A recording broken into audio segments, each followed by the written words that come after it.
be prepared to pivot. Things change. Recessions can be one of those things where it's like you need to really, there are opportunities to radically shift, or there's just necessities to radically shift. Normally, you don't want to make a major shift. You want to move slowly and carefully, and you should still not just jump into something new. But there are opportunities that recessions they change the way you need to think a little bit.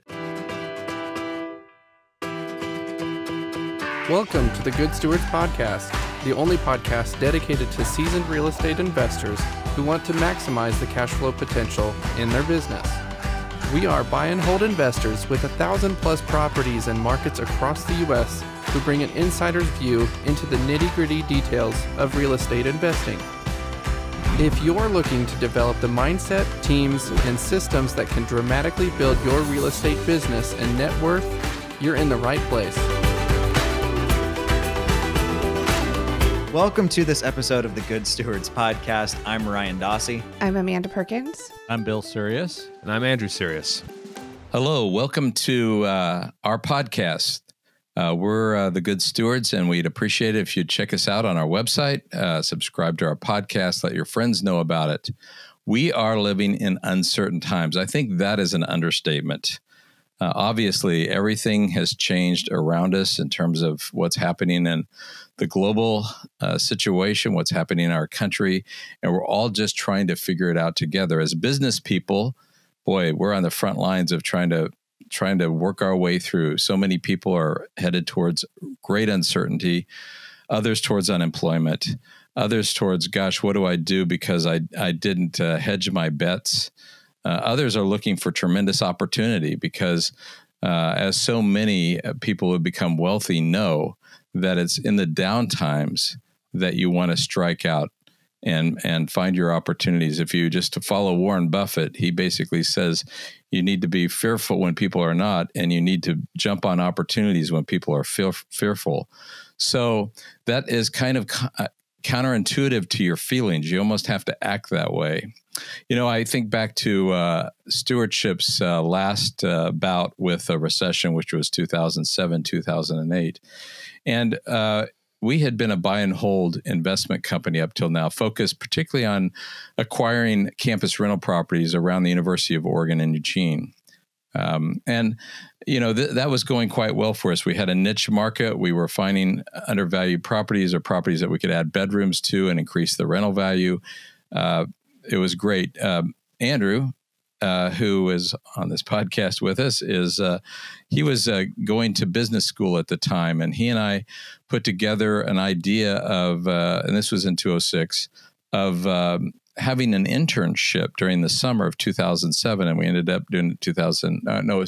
Andrew, correct me what year that was. It's 2005, 2006. 2005, 2006. Yeah. So back up. So pre-recession, because Yep. it was kind of when everything started exploding around 2004, and then it went up, So everybody wanted to be a real estate investor when we were putting this together, okay, because real estate was hot.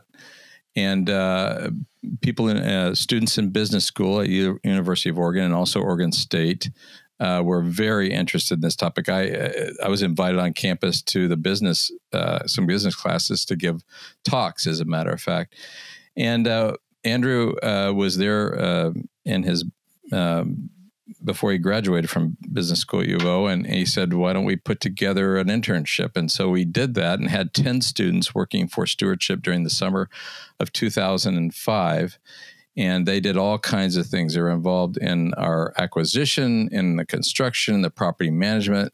It was a pretty good thing. I don't want to dive too far into that, but we were all, my thought, and we did another one in 2006. So we had 16 students go through full-time during the summer through this experience, and they were paid kind of thing. And my thought, this is a long-term job interview because I'd like some of them to become partners with stewardship going forward, particularly focused on the state of Oregon. So we took the cream of the crop after those 2 summers, and in 2007, January 1st, we formed 2 partnerships of 5 of us. And there was a partnership in Salem and Portland up north, and then a partnership in Eugene area. And we thought we'll just continue to do the same thing. But all of a sudden, the recession hit. and we had to rethink our entire business model. And it didn't hit us all at once. Like this thing hit like a freight train, within 1 month. Think about where you were March 1st and where you're going to be April 1st. This one was a little bit more slow moving. So we're kind of coming to grips with the fact that, the economy is going down. Real estate has hit its high peak. People are starting to lose their jobs. This is not looking good. So instead of being a buy and hold investment company, we had to flip our mindset and say, we're going to start flipping properties. And we have to figure out how to get good at that. We really weren't good. To flip properties, you have to be good on the acquisition side, and you also have to be good on the sales side, figure out how you're going to dispose of the property. So we had a lot to learn. And Amanda became a part of that towards the tail end of it. Maybe she could pick this up from here. So it was initially just flipping properties. And then I want to say probably the end of 2008, 2009, we sort of formed our own short sale division. So we had our own short sale negotiators. You might want to describe what short sales are, Amanda. Right. So, a lot of people were going into foreclosure. And so an option that they had to save themselves from foreclosure was to negotiate with their bank. Oftentimes there was a first and a second position loan, and then oftentimes other liens behind that had been attached to their property, to negotiate for a short payoff of all of those.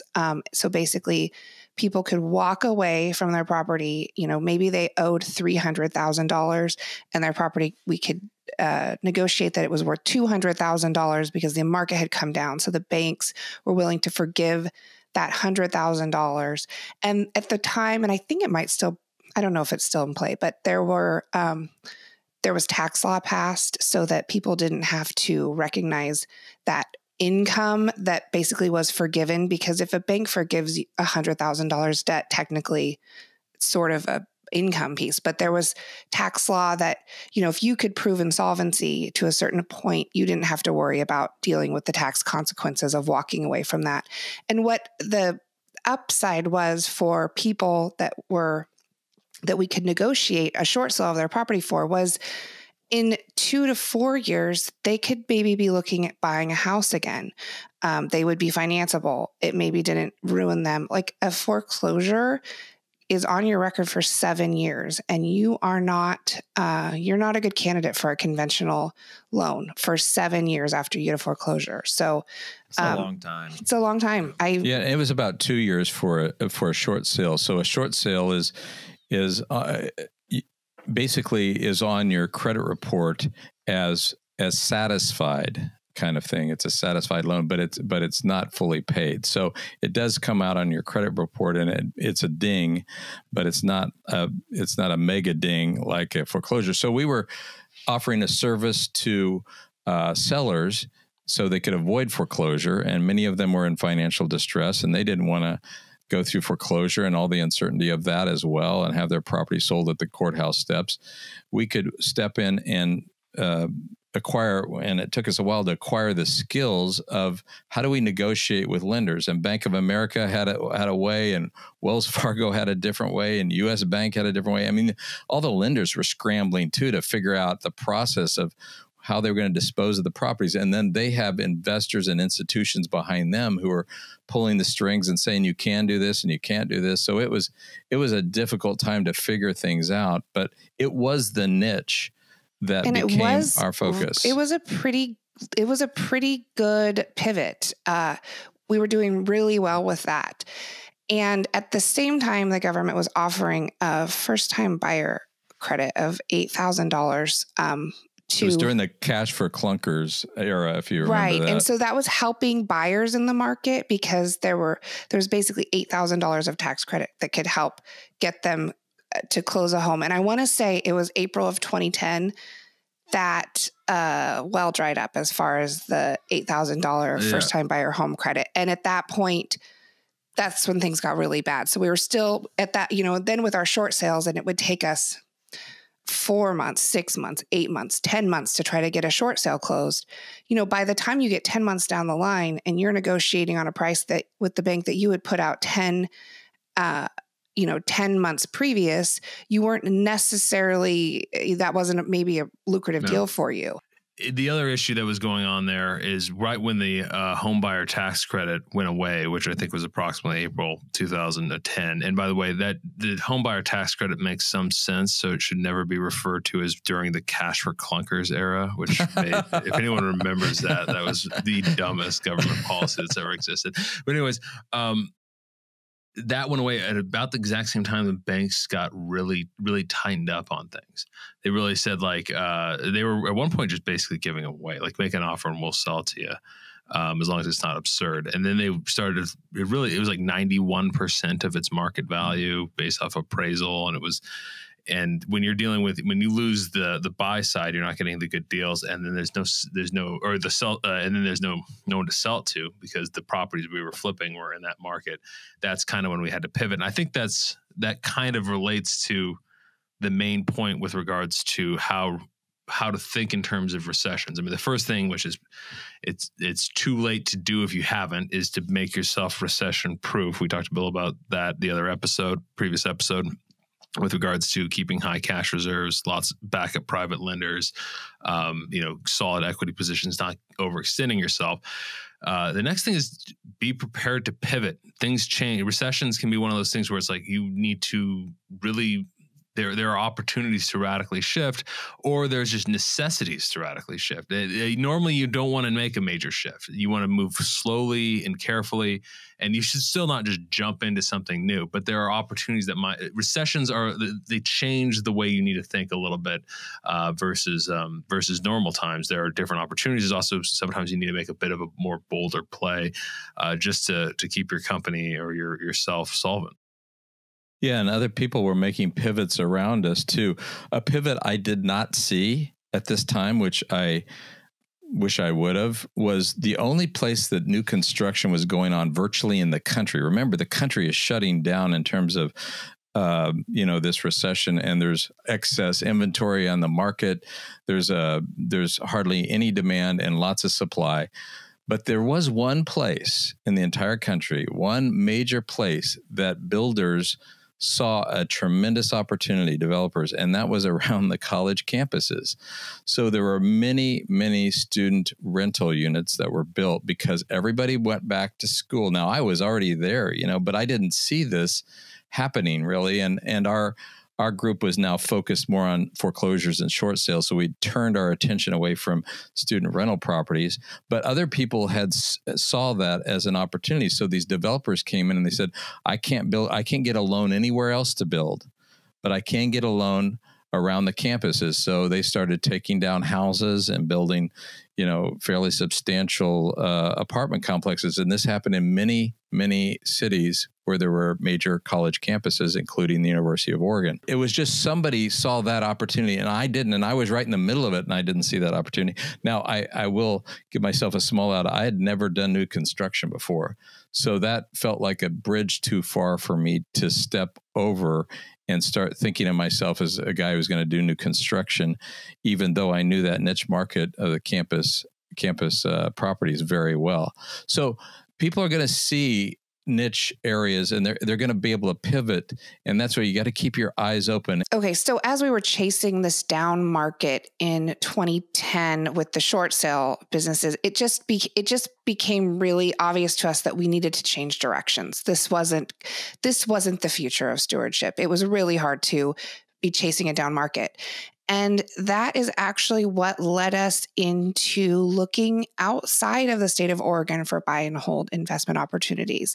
Prices had gone down significantly in the country, which meant that there were lots of cash flow opportunities, but not necessarily in the state that we were in. September of 2010 is actually when we purchased the first apartment complex in Kansas City, Missouri. And you, Bill, actually, you didn't purchase that in our Stewardship Investments Kansas City partnership. You purchased that with a different partner, Shondor, and you owned that building together. And at that point, when you purchased that, Andrew was figuring out how to close out life in Oregon and move and start up operations in Kansas City in 2011. And so I'll let Andrew kind of tell his story of going to Kansas City, kind of starting over in this new, we were looking for buy, hold opportunities, and prices had dove hugely in Kansas City, specifically Jackson County, Missouri. They were right in the throes of a recession. So it was. I think the big thing that drew them out there was Tech 9. Pretty much. I mean, Kansas City, we can go into more detail in another podcast about what got us here. But I mean, a lot of it was just cheaper real estate, more with higher cash flow, easier buy and hold. We started looking at apartments, but the houses really just seemed like the way to go. We could move our private lenders onto them fairly easily. They all said no for a while, and then said yes about a month later. And it was just, the properties here were so inexpensive, and many markets that were blue collar or lower middle class or even middle class that were normally had a vibrant homeowner buyer market too, didn't. And so it was just foreclosures, and it was really picking them off the MLS, which is something that's almost impossible to do. Occasionally you find one that falls to you, but very, very rarely. And so I think we don't know where these types of opportunities are going to pop up from this. And from this particular crisis, it could be in commercial real estate. I mean, the restaurant industry is being hammered. And other industries are being hit hard. And so commercial real estate might be an opportunity too, in the same way that residential houses and apartments were a huge opportunity in 2010. But it's really hard to say. It's kind of one of those things where you need to have kind of a dual mindset, one of surviving, but also seeing what's the next play, what's the next thing to move toward. Because every crisis is both a crisis and usually an opportunity as well. One of the things that I'm looking at as a potential pivot pretty seriously, a friend of mine focuses on purchasing lower end, like blue collar type properties, and then raises private money, typically about 8%, and then sells them. This isn't like a lease option, like we're going to just be like a down payment farm, but actually sells the property on contract, fully amortized out over 30 years at a higher interest rate. So what they're able to do is build in cash flow, but they're also getting a pretty significant down, typically like $10,000 to $15,000. So I know in Indianapolis, that's one of the things we're starting to look at is some of these lower end properties that aren't in terrible shape. Can we help somebody become a homeowner in this time where banks are tightening up, still keep our private lender capital working, but also build in some cash flow on a property where, we already got it at a good deal. So that's one thing we're looking at as a potential pivot, is not really doing like lease options, but more getting people into homes that maybe they don't have good credit, or maybe they don't have any credit at all. Maybe they're kind of a cash employee or something like that. So I know that's one thing we're looking at. Could I just say one thing about that, Ryan? If you go that direction, I really would encourage you to not sell the property via a warranty deed to somebody in that situation. I would go with a land sales contract. Correct. Yeah. Or a land contract, which protects you a lot more. So you don't have to foreclose on the property if they stop making the payments. What you do is what's called a forfeiture, which is kind of like an enhanced eviction process. And this will protect you if they just something additional happens bad to them financially, that they're not going to drag you down with it by having to go through the entire foreclosure process, which can be quite lengthy depending on what state you're in. So know your laws. Go to an attorney before you start, selling properties to people where you're still on the hook, or your private lenders ultimately are still on the hook. Yeah, no, they don't. There's no deed transference until the property is effectively paid off. We are still figuring things out, because I do feel like we're not even quite 2 weeks into this. But one of the things is, we have some deals under contract. One of the deals was an okay deal, but it was by no means a home run. And we have a little bit of time while the titles were doing their work and stuff, but we're kind of deciding like, was this a good enough deal for us to keep close on? Or, are we going to continue to close on this deal? Or are we going to maybe talk to the sellers and see if we pivot into some sort of like a lease option, make them our partners and try to flip it, because really there could be no margin. We don't know what property values are going to do. We don't know where we're at. So, we're just trying to limit our exposure, especially on a deal like this. We have other deals that we're going to close on because we feel like the flip in Eugene? Yeah. No, this is another one. We have two of them, Ryan. That is, yes, there's two of them. Right. This is one, actually, I think it's under contract to close today, but it's not going to. But, there's not enough margin there for us to really confidently say, yeah, we want to buy this property. We feel really good about where it's going to go, because there's so much unknown. We're trying not to panic. We're trying not to, make decisions that, cripple other people, but we're also just trying to make careful decisions to keep ourselves afloat. So I heard a great sermon actually by Stephen Furtick this weekend, and he was talking about basically just focusing on today. You have to look at making the best decision you can make based off the data that you have today. And that where people are getting in trouble is it's what about tomorrow? What's going to happen tomorrow? What is this a recession? Is this a depression? Is this virus ever going to go away? Like and it's his thing that I've actually taken to heart is like, maybe you don't need to check the news every day or 5 times every day. If you checked it in the morning, there's probably not going to be anything new that they're going to tell you that night, other than more people are sick and more people have died. Right. So his big thing was, obviously trusting God in it. But the big takeaway I took from it is, as business owners, we really have to make the best decisions we can make today based off the data that we have today. And talking about, we don't know where we're at. If you look at a typical real estate transaction, this is a 30 to 60 day closing process. So just because a deal closed yesterday for X does not mean that's the ARV for that area anymore. So really what we're looking at is what are comps going to look like 30, 45, 60 days from now? That's where we're, I think, really going to start to see, is the market going down? Is it staying the same? National Association of Realtors polled something like 15,000 realtors in like a flash survey that I got an email about. Half of them said their business had slowed down. 40% said it hadn't changed, and 10% had said it increased. Nobody knows what's going on because we've never been through this, right? But we're looking at things like, what are the sold comps today? What are the pended properties today? In what areas are new properties pending? That's where I want to be, right? And then from there, I think it's just looking at that data, but day by day, of in 60 days from now, we're going to have a much better idea of what's going on real estate market wise. So I think that's just kind of something to keep in mind, is that, you're not going to know what's going to happen tomorrow today, unfortunately. Nobody right? knows, right? Yeah, nobody knows. But, looking at like, we're still focused on getting good deals. Now, I was using like the quote unquote 75% rule. We're now down to 70. I may decide in 30, 45 days that I'm down to 65, right? It's really on a daily basis making those judgment calls of where things at based off of the data and what makes the most sense today. I think we have to be careful because of the industry we're in, that we're operating based off of the facts, not our feelings. Like, you don't know how I'm feeling right now? I think this sucks. Right. One of my businesses is in St. Louis, Missouri, and we got a state order that we cannot be open. Like, well, that's not convenient for me. That's not convenient for my staff. Right. Okay, but what are the best decisions we can make today?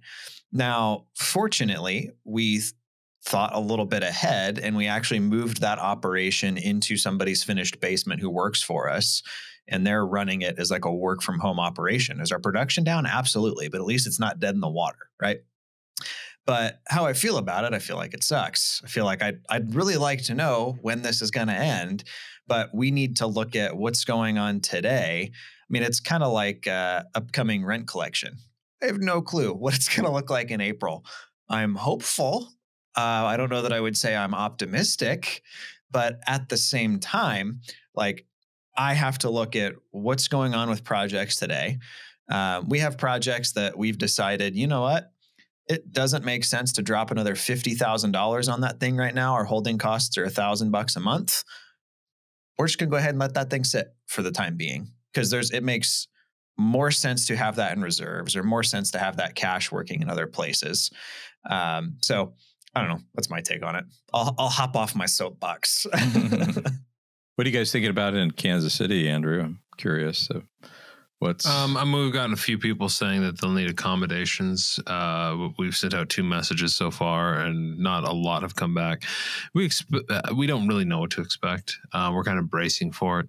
We're preparing some contingencies and things like that that we kind of discussed in the last episode.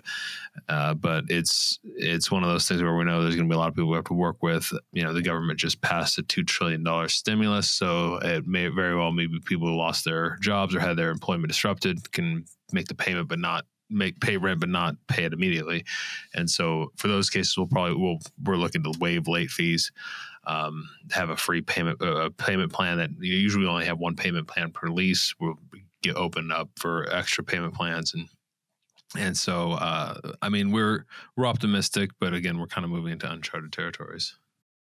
Yeah, you know, I would plug Bigger Pockets here. There you go. The Good Stewards podcast is plugging Bigger Pockets, and Brandon Turner, who I'm sure all of you know. It's nice of us to help the little podcast. Yeah, that we do what we can. Yeah. Brandon Turner sent just a few days ago, probably a couple of weeks ago now, sent a really good video out. It's tenants unable to pay rent due to the coronavirus. And I would encourage you to look that up. He has 5 points in that video presentation about what he's doing to kind of lay the groundwork of what is likely coming our way. And that is there's going to be people who won't be able to meet their rent obligation. So how do we prepare ourselves? Another pivot, really. And that's what we're kind of talking about, how to pivot our business, trying to survive the onslaught of wherever we're at now, but also start thinking about where we need to move and plan for the future. I think one thing that'll be interesting that I think is going to come out of this, I think this exposed for a lot of people, for a lot of businesses, things they were trying to ignore, right? Like, you know, as a family, if you were paycheck to paycheck and just, you know, maybe you weren't taking action to make yourself a more desirable job candidate. Maybe you weren't taking night classes. Maybe you weren't learning new skills. You were just kind of, well, maybe my boss will promote me.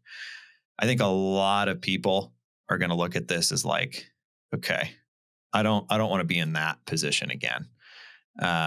You know, I know as investors, you know, I run a community of guys that are primarily buy and hold investors going direct to seller looking for deals. And we've got people that are like, okay, I've got private money out that I wish I would have refinanced because this isn't long-term private money. This is like 6-month private money. You know, we have other guys that, well, I only had one private lender and they're gone.